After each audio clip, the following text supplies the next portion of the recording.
को आवाज दे रहा हूँ कि आए और आरबी में तकरीर पेश करें। मोहम्मद अफगान।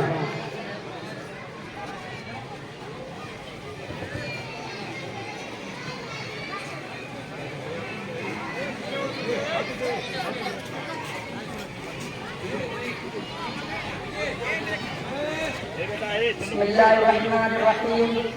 अल्हम्दुलिल्लाहि الذي أنعم علينا بنعمة الحرية والصلاة والسلام على أفضل البشر وخير البرية.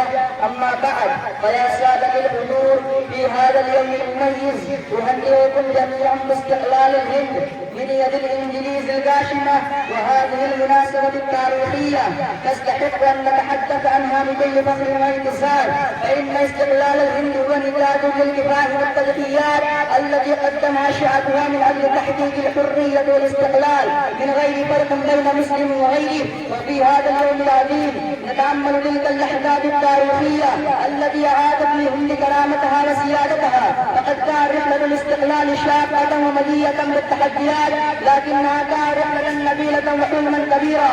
وفي هذا اليوم الجليل نحتفل بمناسبة استقلال الهند ونتذكر بكل فخر وتقدير وتضحيات علماء ديوبند وغيرهم، وفي سبيل تحقيق هذا الحلم الكبير بالحرية من قبل الاستعمار الانجليزي الغاشم. فإن علماء ديوبند كانوا قدوة مثل مهتدى به في الميدان عن الحرية والعدالة. لقد عبروا عن وطنية وحبهم للهند بكل شجاعة، وكانوا يسعون جاهدين تحقيق الوحدة والتضامن بين ابناء الوطن من مختلف الطوائف والأعراق. في هذا اليوم الحماسي الذي نحتفل فيه بذكر استقلال الهند يتوجه بالشكر والامتنان للأجيال التي سبقتنا ودعاء هذا الوطن العظيم، وليتأهل أن يحافظ على هذه الحرية والاستقلال بروح الوحدة والتعاون، ونمني مستقبلا أفضل جميع المواطنين. وفي ختام كلمتي أدعوكم جميعا إلى أن نعمل معا بروح التعاون والتضحية من أجل تحقيق رؤية الهند الحديثة والمزدهرة.